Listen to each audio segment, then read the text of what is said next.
묵상으로 화요 기도에 시작하도록 하겠습니다.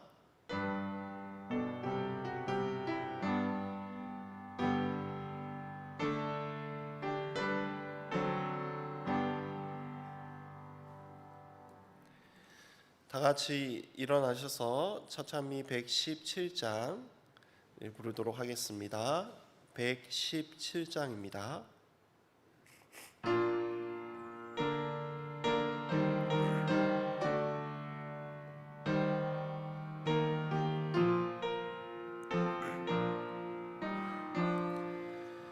너 근심 걱정 말아라.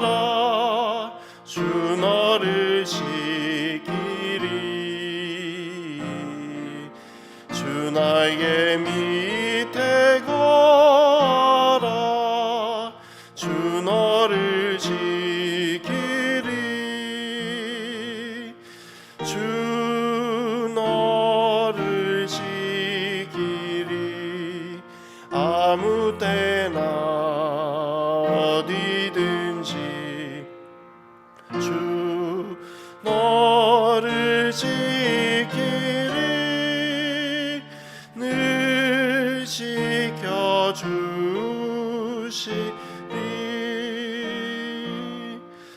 어려워 낙심될 때에 주 너를 지키리. 위험한 일을 당할 때 주 너를 지키리. 주 너를 지키리. 아무 때나 어디든지 주 너를 지키리. 늘 지켜주시리.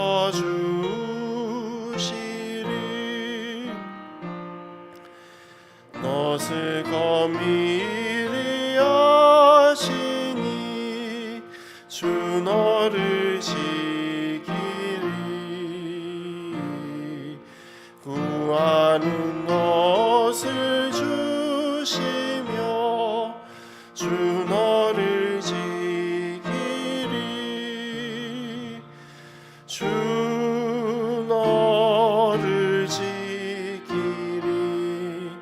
아무 때나 어디든지 주 너를 지키리. 늘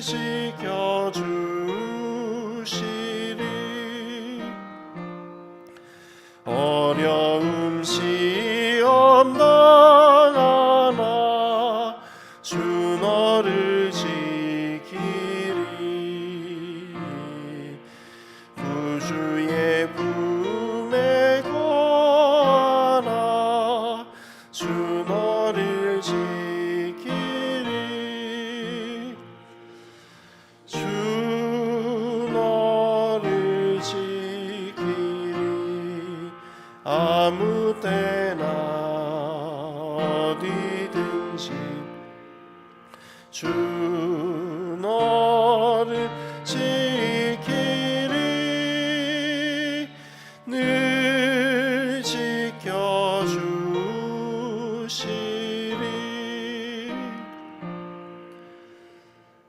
기도는 이용혜 집사님 기도해 주시겠습니다.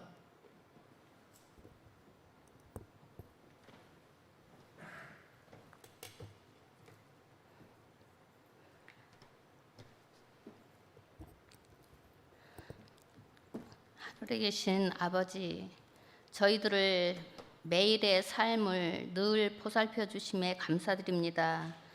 코로나 바이러스로 인한 여러 가지 어려운 암울한 현실을 바라보며 우리가 교회에서 다 함께 찬양하며 예배드렸던 것이 얼마나 큰 축복이었는지를 깨닫게 됩니다. 이렇게 늘 주님께서는 저희들을 시시때때로 인도하여 주시고 축복하여 주시고 보호하여 주시지만 저희들은 그것을 깨닫지 못하고 조그만 일이 있을 때 늘 불평과 불만을 하며 살아온 것을 주님 이 시간 회개하오니 용서하여 주시옵소서. 하늘에 계신 아버지, 저희가 오늘도 영상을 통해서 예배를 드릴 때 우리가 있는 그곳이 예배당임을 기억하며 삶이 어느 곳에 있든지 하나님 앞에 참된 예배자로 살아가는 저희들이 되기를 원합니다. 도와주시옵소서. 또한 이 시간 저희들에게 조용민 목사님을 통해서 말씀을 주실 때 저희들이 하나님의 능력이 이 시간 함께하여 주시고 또 우리 성도님들 영상을 통해서 참여하는 모든 성도님들 각 가정에 주님의 성령이 임하여 주시옵시고 귀한 말씀을 통해서 저희들의 신앙이 더욱더 돈독해지고 말씀 안에 굳게 설 수 있도록 주님 도와주시옵기를 비올 때 예수님 이름으로 간절히 기도드리옵나이다.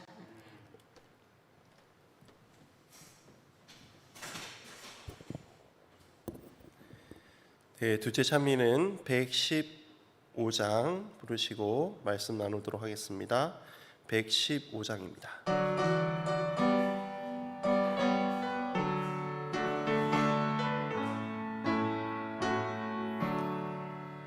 그 크신 하나님의 사랑 말로 다 영영 못하네.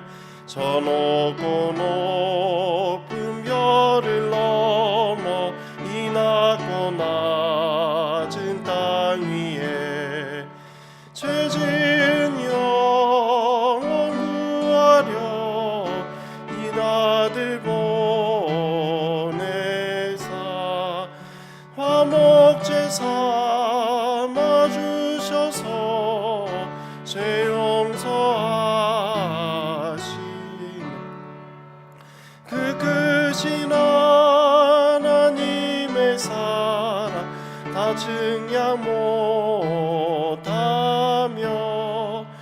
영원히 변치 않는 사랑 성도여 찬양하세.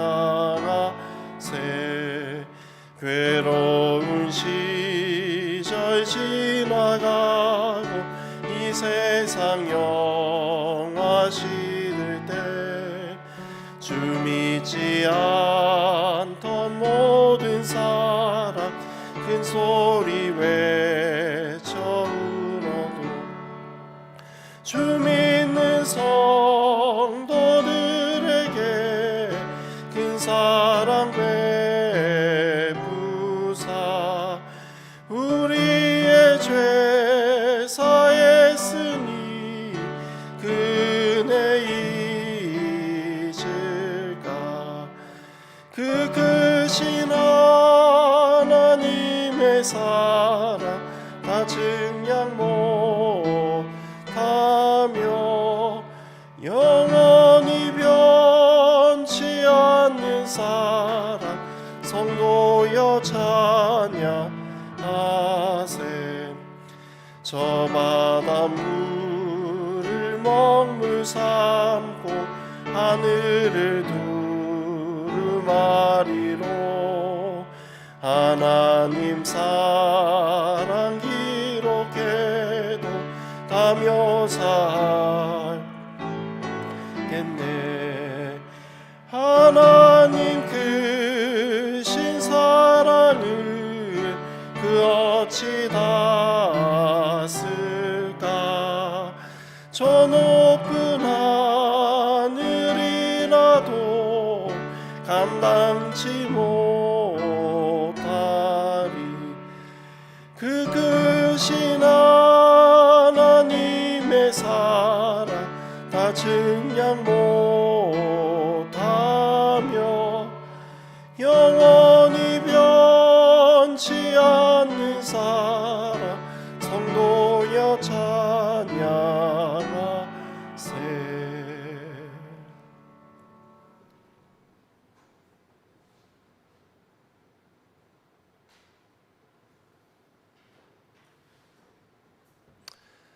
안녕하십니까? 이렇게 실시간으로 함께 예배를 드리게 되니 참으로 마음이 아픕니다. 그러나 하나님께서 이러한 것을 허락하신 이유가 있을 것이라고 저는 생각합니다. 저는 개인적으로 마지막 때를 위한 훈련이라는 생각이 듭니다. 어려운 상황 속에서도 하나님의 계명과 예수의 증거를 끝까지 붙들고 어린 양이 어디로 인도하시든지 따라가는 성도들이 되시기를, 성도로 거듭나게 하는 훈련이라고 생각할 때에 우리가 어떠한 마음을 가지고 예배를 드려야 할지 다시 한번 생각해 보게 됩니다. 이러한 때에 더욱 열심을 내어 신앙을 지키시는 여러분과 제가 되기를 간절히 소망합니다. 오늘 저는 나사로의 죽음을 통한 교훈이라는 제목으로 여러분과 함께 은혜 나누고자 합니다. 먼저 하나님의 말씀, 요한복음 11장 1절에서 7절까지 있는 말씀을 가지고 함께 살펴보도록 하겠습니다. 제가 읽도록 하겠습니다. 어떤 병든 자가 있으니 이는 마리아와 그 형제 마르다의 촌 베다니에 사는 나사로라. 이 마리아는 향유를 주께 붓고 머리털로 주의 발을 씻기던 자요, 병든 나사로는 그의 오라비러라. 이에 그 누이들이 예수께 사람을 보내어 가로되 주여 보시옵소서, 사랑하시는 자가 병들었나이다 하니 예수께서 들으시고 가라사대 이 병은 죽을 병이 아니라 하나님의 영광을 위함이요 하나님의 아들로 인하여 영광을 얻게 하려 함이라 하시더라. 예수께서 본래 마르다와 그 동생과 나사로를 사랑하시더니 나사로가 병들었다 함을 들으시고 그 계시던 곳에 이틀을 더 유하시고 그 후에 제자들에게 이르시되 유대로 다시 가자 하시니. 오늘 나사로의 죽음을 통한 교훈이라는 제목을 통하여 우리가 어려운 가운데서 우리가 어떠한 신앙을 가져야 하는지 생각해보고 어떻게 우리의 믿음을 지켜야 하는지 살펴보는 시간을 갖도록 하겠습니다. 첫 번째, 나사로의 죽음을 통한 첫 번째 교훈은 바로 이것입니다. 하나님의 영광을 위하여 뭐 하라는 것이죠? 인내하라고 말씀하고 있습니다. 예수님에게는 가족과 같이 가까이 지내던 사람들이 있었습니다. 그 사람들은 누구의 가족이었는가 하면 바로 마르다의 가족이었습니다. 요한복음 11장 5절을 보면 이렇게 기록하고 있습니다. 예수께서 본래 마르다와 그 동생과 나사로를 뭐 하셨다고요? 사랑하셨다라고 이야기하고 있습니다. 여기에 보면 재미있는 단어가 나옵니다. 그것이 무엇인가 하면 본래라는 단어입니다. 여러분, 원래와 본래의 차이점을 아십니까? 똑같은 말인 것 같아요. 본래와 원래 그랬다, 본래 그랬다. 비슷한 말이긴 하지만 좀 다른 뉘앙스를 가지고 있습니다. 이 본래와 원래의 차이점은 무엇인가 하면 이 본래는 과거부터 지금까지 상황이나 상태가 변화되지 아니할 때에 본래라는 단어를 씁니다. 그러니까 지금까지, 옛날부터 지금까지 변화없는 똑같은 상태를 이야기할 때에 본래라는 단어를 쓰고요. 원래는 언제 쓰는가 하면 과거와 현재의 상황이 바뀌었을 때, 원래는 이랬는데 지금은 이런 모습이다, 원래는 예뻤는데 지금은 뭐뭐하다 할 때 뭔가 변화가 주어졌을 때는 원래라는 단어가 쓰여집니다. 그런데 예수님께서 지금 마르다와 마리아와 나사로를 뭐 하셨다는 거예요?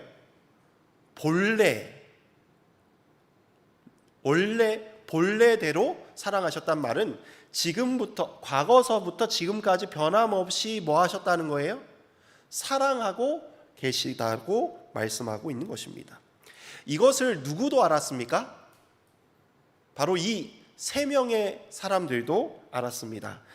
요한복음 11장 2절과 3절에 보면 이렇게 기록하고 있습니다. 이 마리아는 향유를 주께 붓고 머리털로 주의 발을 씻기던 자요, 병든 나사로는 그의 오라비러라. 3절입니다. 우리 같이 한번 읽어보도록 하겠습니다.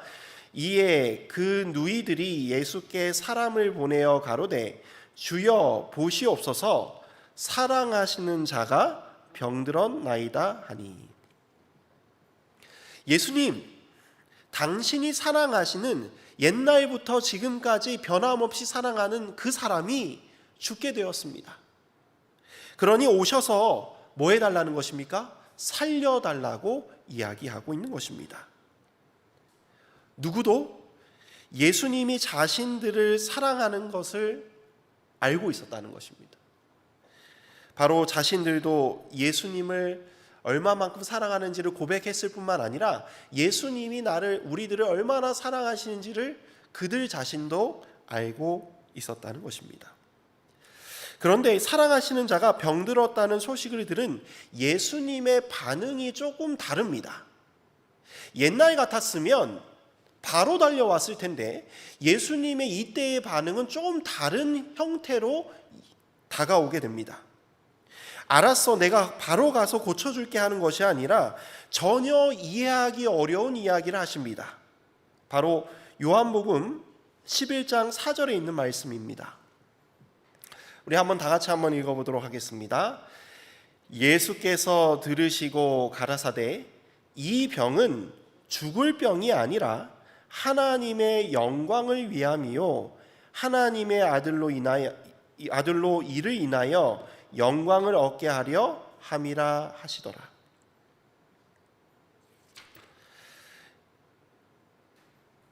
여기에 중요한 교훈이 있습니다. 마르다와 마리아는 예수님을 누구보다 사랑하고 그분이 자신의 문제를 해결해 주실 것으로 믿고 있었습니다. 그래서 문제가 생겼을 때 예수님께 믿음으로 예수님께 도움을 요청합니다. 예수님, 어서 오셔서 죽어가는 우리 오라비를 살려주십시오. 간절히 요청합니다. 당신이 사랑하는 사람이 죽게 되었습니다. 당신은 우리를 살릴 수 있는 유일한 분임을 우리는 믿습니다. 그러니 빨리 오셔서 우리 오빠를 살려주십시오라고 말하는 것입니다. 이러한 마리아와 마르다의 요청과 다르게 예수님이 무엇라 말씀하시는가? 이 병은 뭐 할 병이 아니라는 거예요? 죽을 병이 아니라는 것입니다. 이 병은 하나님의 영광을 위해 일어난 병이고 이 일을 통하여 하나님의 아들 예수 그리스도가 영광을 얻게 될 것이라고 말씀하고 있는 것입니다.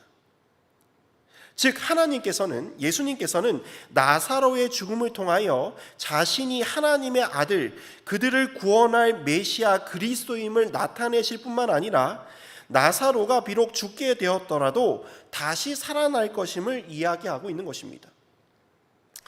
사랑하는 성도 여러분, 하나님은요, 우리의 문제를 단순히 우리가 기도하는 대로 우리의 유익만을 위하여 그 문제를 처리하기를 원하지 않으십니다. 더 많은 사람들을 위하여 우리가 맡긴 문제를 처리하여 하나님의 영광을 드러내고자 하신다는 것입니다. 사실 마르다와 마리아는 예수님이 즉시로 오실 줄로 알았습니다. 당연하지 않습니까? 사랑받는 가족이지 않습니까? 그런데 오히려 예수님은 계신 곳에서 더 지체하십니다. 요한복음 11장 5절에서 7절에 보면 이렇게 기록하고 있습니다. 예수께서 본래 마르다와 그 동생과 나사로를 사랑하시더니 나사로가 병들었다 함을 들으시고 그 계시던 곳에 이틀을 더 뭐 하셨다는 거예요?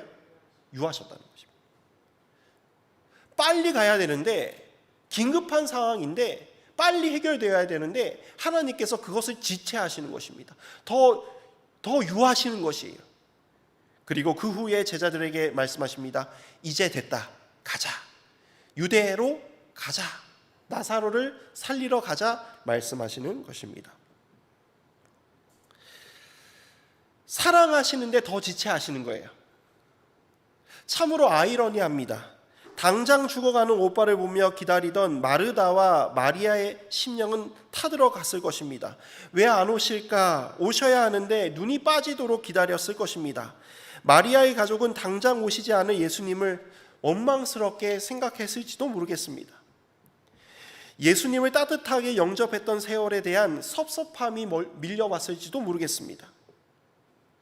그들의 믿음은 그들의 시간과 방식대로 응답되지 않으므로 시험을 받게 되었습니다. 여러분, 이때 이 가족에게 필요한 것이 무엇이었을까요? 저를 따라 해보도록 하겠습니다. 성도들의 인내입니다. 이 마르다와 마리아에게 진짜 필요한 것이 무엇이었는가 하면 성도들의 인내였습니다. 사랑하는 성도 여러분, 이러한 상황이 우리에게 다가올 때 여러분과 제가 반드시 기억해야 할 것이 있습니다. 그것이 무엇인가 하면 우리에게 믿음의 인내가 필요하구나, 기다림이 필요하다는 것입니다. 진정한 신앙은 하나님께 맡겼다면 더 크게 응답받을 것을 전적으로 믿고 기다려야 한다는 것입니다. 여러분, 이 기다림은 결코 쉽지 않으나 참 신앙인들은 하나님을 믿음으로 끝까지 기다려야 한다는 사실입니다. 그렇다면 하나님은 왜 우리의 생각과 다르게 왜 빨리 오시지 않을까요? 왜 빨리 이루시지 아니하실까요? 그 이유는 하나님은 우리를 위한 자신만의 시간표를 가지고 계시기 때문입니다. 갈라디아서 4장 4절에 보면 이런 말씀이 있습니다. 때가 참에 하나님이 그 아들을 세상에 보내셨고, 이 말은 무슨 말인가? 하나님은 하나님의 시간표가 있다는 것입니다. 여러분 한번 생각해 보십시오. 아브라함도 독자 이삭을 얻기 위하여 언제까지 기다려야 했습니까? 100세까지 기다려야 했습니다. 모세도 위대한 지도자가 되기 위하여 몇 년 동안 기다려야 했습니까? 80년을 기다려야 했습니다. 하나님은 왜 믿음의 사람들을 기다리게 하실까요? 하나님은 믿음의 사람들을 거대한 믿음의 거목들로 성장시키기 위하여 기다리게 하신다는 것입니다. 그러므로 하나님의 때가 될 때까지, 때가 찰 때까지 기다림은 필수적인 것입니다. 우리는 하나님의 지혜의 시간표에 우리의 시간표를 맡겨야 한다는 것입니다. 한 번은 한 집사님이 찾아오셔서 이렇게 목사님에게 질문을 합니다. 목사님, 제가 기도하는 기도 제목이 있습니다. 수십 년째 기도하고 있는데 기도가 응답되지 않습니다. 하나님이 제 기도를 들어주시지 않는 것 같아요. 목사님, 이러할 때는 저는 어떻게 해야 합니까? 이 질문을 들은 한 목사님이 곰곰이 생각하다가 이런 대답을 하셨다고 합니다. 지금 매일 하시는 그 기도를 잠시 멈추시고 하나님이 어떻게 이루시는지 기다리시지요. 이때 이 말을 들은 집사님이 이렇게 이야기를 합니다. 아니, 목사님, 기도를 시라니요, 더 열심히 기도하라고 하셔야 하는 것이 아니에요? 이렇게 묻습니다. 이때 목사님이 이 이야기를 듣고 이런 이야기를 하십니다. 하나님은 집사님의 기도를 기도하시기 전부터 알고 계시고 그에 대한 기도의 응답을 주시려고 하나님도 기다리고 계시는데, 기도가 응답받지 못하고 낙심한다면 하나님이 얼마나 실망하실까, 슬퍼하실까요? 기도의 응답이 없을 때는 기도할 때가 아니라 하나님의 역사하심을 기다리는 인내가 필요할 때입니다. 그러니 포기하지 마시고 끝까지 하나님의 신실하심을 믿으세요라고 말하고 있는 것입니다. 사랑하는 성도 여러분, 우리가 기도를 시작했을 때에 하나님은 이미 우리의 기도를 크게 응답하시기로 작정하셨다는 것을 믿어야 할 것입니다. 여기서 중요한 것은 우리의 방법대로가 아니라 누구의 방법대로예요? 하나님의 방법대로, 하나님의 시간에 따라 그 기도의 응답이 주신다는 것입니다. 신문교훈에 보면 이런 말씀이 있습니다. 환난이 올 때에 참된 그리스도인은 불안해하거나 불신하거나 낭망하지 않는다. 비록 우리가 사건의 정확한 결과를 알 수 없고 그 일에 대한 하나님의 섭리를 분간할 수 없지만 우리의 담대함을 버리지 말아야 한다. 우리는 하나님의 그윽한 자비를 기억하고 우리의 염려를 그분에게 맡기는 동시에 인내로서 그분의 구원을 기다려야 한다. 여러분, 여기 우리가 이 교훈을 보면 이렇습니다. 하나님의 자비하심을 기억하고 우리의 염려를 그분에 맡기는 동시에 인내로서 그분의 구원을 뭐 해야 된다고요? 기다려야 한다고 말씀하고 있는 것입니다. 혹시 기도로 여러분의 위급한 일로 예수님을 초청하신 분이 혹시 계십니까? 예수님께서는 여러분의 초청을 받은 이상 이것이 죽을 문제가 아니라고 하십니다. 그러니 뭐 하라는 거예요? 기다리라고 말씀하십니다. 하나님의 영광을 위하여 여러분의 문제가 하나님의 손에 맡겨졌음을 굳게 믿고 믿음의 여유를 가지시는 여러분과 제가 되기를 간절히 소망합니다. 그러할 때에 우리는 하나님의 역사하심을 보게 될 것입니다. 오늘 이 시간 예수님을 믿고 믿음의 인내를 가지시는 여러분과 제가 되기를 간절히 소망합니다. 이 나사로의 죽음을 통하여 두 번째 교훈은 바로 이 교훈입니다. 사람의 방법대로가 아닌 누구의 방법대로예요? 하나님의 방법대로입니다. 예수님은 한참을 지난 다음에야 나사로의 집에 오셨습니다. 나사로는 이미 죽어 무덤에 들어갔습니다. 죽은 지가 이제 나흘이 되었습니다. 병을 앓다가 죽었으므로 예수님은 아마도 우리가 생각하지 못한 긴 시간 동안 나사로를 찾아오시지 않은 것으로 보입니다. 예수님이 오시자마자 마르다와 마리아가 처음에 제일 먼저 왔을 때는 마르다가 왔고요. 두 번째 마리아를 만납니다. 동시에 만나지 않고 따로 만나게 됩니다. 그런데 똑같은 이야기를 합니다. 이 두 자매가 똑같은 이야기를 합니다. 어떤 이야기를 하는가 하면 이 이야기를 합니다. 요한복음 11장 21절에 보면 마르다가 이렇게 이야기합니다. 주께서 여기 계셨더라면 내 오라비가 죽지 아니하였겠나이다. 또 한참을 지나서 마리아가 달려옵니다. 그리고 예수님께 똑같은 이야기를 합니다. 주께서 여기 계셨더라면 내 오라비가 죽지 아니하였을 것입니다. 마르다와 마리아는 인간이 겪을 수 있는 가장 큰 괴로움을 겪고 있는 중이었습니다. 나사로가 죽고 나서 그들은 무엇을 했을까요? 사람들에게 조문을 받고 인사도 하고 무덤에 묵은 지 사흘이나 지나갔습니다. 아마 나사로 오빠의 옷을 정리하지 않았을까? 아마 신발도 정리했을 것 같습니다. 나사로의 물품들을 정리하고 아마 치웠을지도 모르겠습니다. 나사로가 쓰고 남겨둔 모든 것을 정리하면서 울고 또 울었을지도 모르겠습니다. 그래서 똑같이 둘 다 예수님을 원망합니다. 예수님이 빨리 오셨어야 했는데 왜 안 오셨습니까? 이제 와서 무엇을 하려고 오셨습니까? 벌써 죽은 지 오래입니다. 말하는 것입니다. 그런데 예수님께서는 모든 것이 끝났다 생각하는 마르다와 마리아에게 오셔서 이런 이야기를 하십니다. 아니다. 다시 오빠가 살 것이다 라고 말씀하시는 것입니다. 요한복음 11장 25절 26절에 있는 말씀입니다. 우리 한번 다 같이 한번 읽어보도록 하겠습니다. 시작. 내 오라비가 다시 살리라.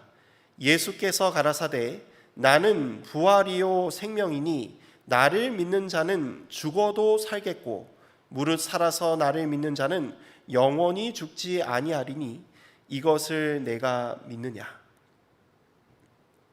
너희가 원하는 방법은 내가 빨리 와서 나사로를 살리는 일이었지만 내가 계획한 방법은 전혀 다른 방법이야. 비록 너희의 오빠가 죽었지만 다시 살아날 것이야. 왜냐하면 나는 부활이요 생명이기 때문이다 라고 말씀하고 계시는 것입니다.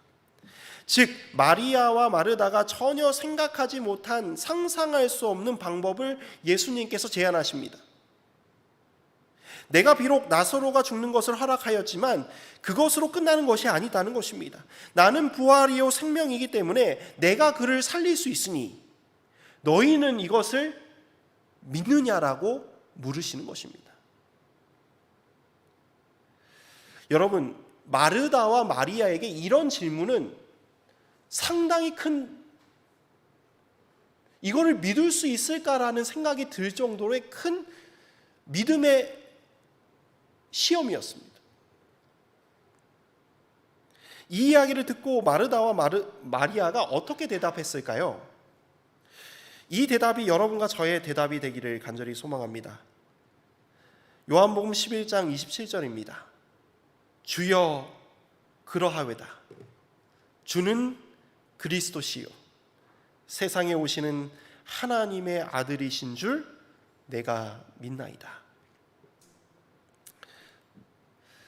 사랑하는 성도 여러분, 우리 그리스도인들은 마르다와 마리아와 같은 이런 믿음의 고백을 할 줄 알아야 합니다. 어떻게 죽은 사람이 살지 도대체 이해가 되진 않지만 예수님께서 살리시겠다라고 말씀하시니 그 말씀을 믿고 그분의 말씀을 신뢰하고 그분이 우리를 구원할 메시아인 것을 믿는 것입니다. 사랑하는 성도 여러분, 어떠한 상황이라도 어떤 문제가 닥칠지라도 내 삶의 모든 문제를 해결하실 수 있는 분은 예수님뿐이라고 고백할 수 있는 여러분과 제가 되기를 간절히 소망합니다. 여러분, 진리를 아는 것과 고백하는 것은 전혀 다른 문제입니다. 날마다 늘 고백하시기를 바랍니다. 그러할 때에 부활이요 생명이신 예수님께서 우리를 구원하실 것입니다. 불가능한 상황 속에서라도 불가능을 가능케 할 예수 그리스도를 바라보시고 믿음의 고백을 하시는 여러분과 제가 되기를 간절히 소망합니다. 요한복음 11장 35절 33절에서 35절을 보면 여러 사람이 울고 있는 장면이 나옵니다. 그런데 그 우는 이유가 각기 좀 다릅니다. 어떤 사람들이 울고 있는지에 대해서 한번 좀 보도록 하겠습니다. 우리 한번 제가 읽도록 하겠습니다. 예수께서 그가 우는 것과 또 함께 온 유대인들이 우는 것을 보시고 심령의 비통이 여기시고 불쌍히 여기사 예수께서 눈물을 흘리시더라. 여기에 보면 누가 울고 있습니까? 제일 먼저 마르다와 마리아가 울고 있었습니다. 왜 울었을까요? 오빠의 무덤에 갔을 때 이 오빠를 그리워하는 그 슬픔이 다시 생각났습니다. 오빠가 죽어서 슬퍼 울고 있는 것이. 자, 두 번째 우는 사람들이 있었습니다. 어떤 사람들입니까? 또 함께 이 마르다와 마리아와 함께 온 유대인들이 울었습니다. 그들은 왜 울었을까요? 마르다와 마리아가 우는 것이 너무 슬프게 울어서 그것을 보고 불쌍해서 함께 우는 것입니다. 그런데 누구도 그들과 함께 우셨다고 말씀하고 있습니까? 바로 예수님도 눈물을 흘리셨다고 이야기하고 있습니다. 여기 중요한 질문이 있습니다. 왜 예수님께서 우셨을까요? 예수님은요, 곧 나사로를 살릴 것입니다. 이 눈물이 곧 기쁨으로 바뀔 것을 알고 계셨어요. 예수님이 우실 이유가 있습니까? 없습니까? 전혀 없습니다. 분명한 것은 예수님은 나사로의 죽음을 인하여 우신 것은 아닙니다. 이 시대의 소망에 보면 이렇게 기록하고 있습니다. 그리스도께서는 나사로를 위하여 울지 않으셨다. 그 까닭은 그를 무덤에서 곧 불러 일으키실 것이기 때문이었다. 자, 예수님께서 우신 까닭은 나사로가 죽었기 때문에 그것이 슬퍼서 운 것이 아니었대요. 예수님께서 우는 그 눈물은 좀 다른 차원의 눈물이었습니다. 그 이유는 두 가지 이유 때문에 울었습니다. 첫 번째는 마르다와 마리아 때문에 울었습니다. 바로 예수님이 곁에 계시지만 오라비를 잃고 깊은 상처를 받아서 괴로워하는 그들의 슬픈 마음과 고통을 보시고 그들을 불쌍히 여기셔서 예수님께서 눈물을 흘리셨다는 것입니다. 이 시대의 소망 533페이지에 보면 이런 말씀이 있습니다. 그의 부드럽고 불쌍히 여기는 마음은 언제나 고통받는 자에게 동정을 느꼈다. 그는 우는 자와 같이 우시고 기뻐하는 자와 같이 기뻐하신다. 자, 예수님의 마음은 부드럽고 불쌍히 여기는 마음을 가지고 계셔서 그 마르다와 마리아가 얼마나 그 오라비를 살리려고 애를 쓰고 오라비의 헤어짐의 슬픔, 죽음의 이별을 얼마나 슬퍼하시는지를 그 고통을 함께 보셨기 때문에 그 마음을 동정을 느꼈기 때문에 눈물을 흘리셨다고 이야기하고 있는 것입니다. 예수님은 마르다와 마리아의 마음을 보셨습니다. 그들이 슬퍼하는 마음에 깊은 동정심을 느끼고 그들의 슬픔에 함께 동참하여 함께 눈물을 흘리시는 것입니다. 사랑하는 성도 여러분, 예수님은요, 여러분과 저의 슬픔을 함께 하시는 분이십니다. 우리가 얼마나 힘들고 어려운 상황에 놓여 있는지 누구보다도 잘 알고 계실 뿐만 아니라 함께 우리의 슬픔을 나누어 주시는 것입니다.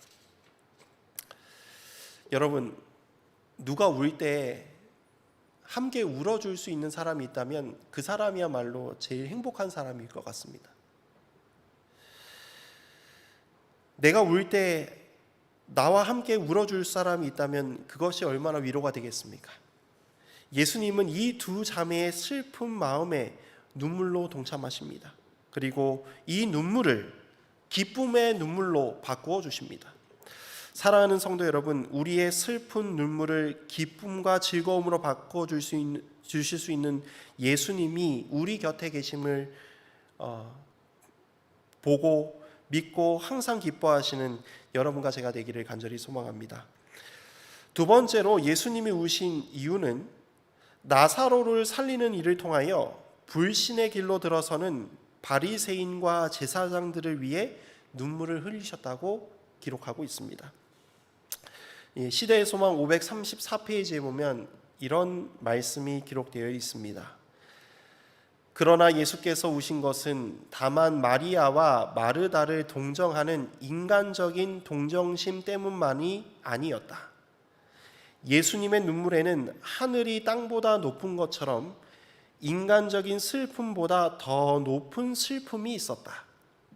그분은 지금 나사로를 위하여 슬피 울고 있는 자들 중에 여러 사람이 부활이요 생명이신 당신을 죽일 계획을 곧 세우게 될 것이기 때문에 우셨다.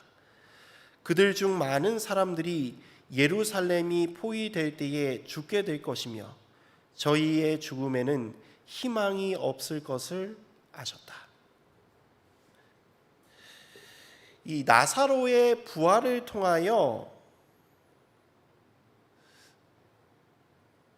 예수님을 그리스도로 믿는 것이 아니라 오히려 예수님을 십자가에 못 박혀 죽일 계획을 세울 바리새인과 제사장 유대인들을 위하여 하나님은 슬퍼 눈물을 흘리셨다고 이야기하고 있습니다. 즉 이 일로 인하여 예수 그리스도를 완전히 부인할 그들을 위해 슬피 우시는 것입니다. 사랑하는 성도 여러분, 예수님의 눈물에는 우리에 대한 걱정과 연민은 슬픔이 다 포함되어 있습니다.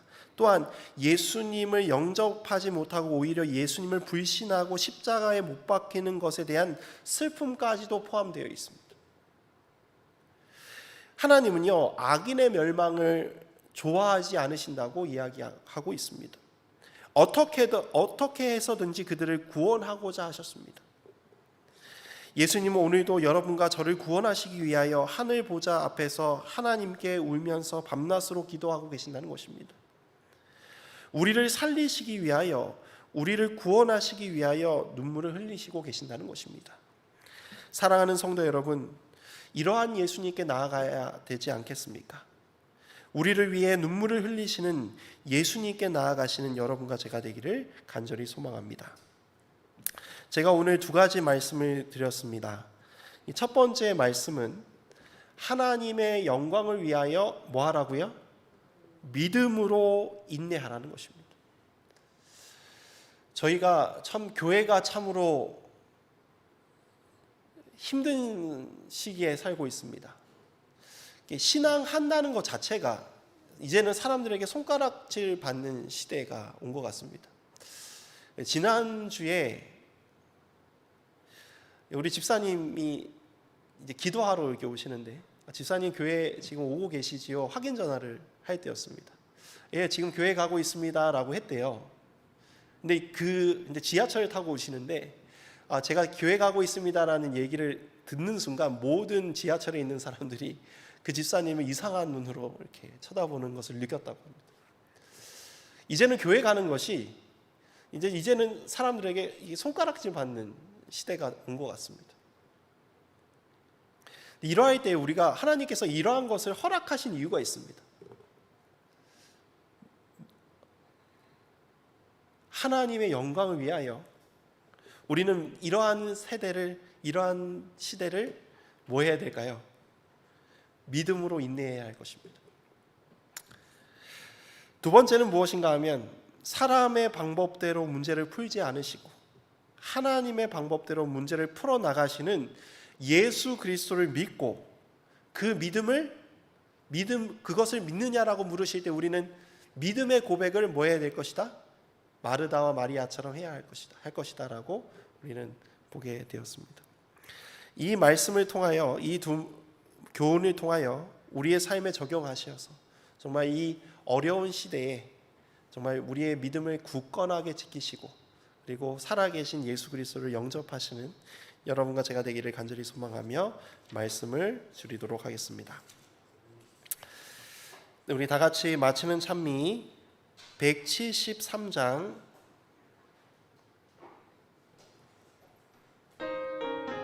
부르시고 기도하도록 하겠습니다.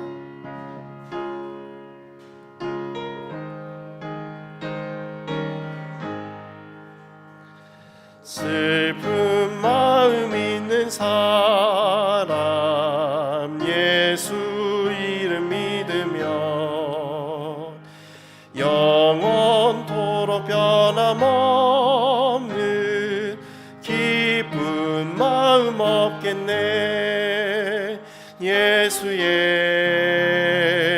이름은 세상 소망 되시고 예수의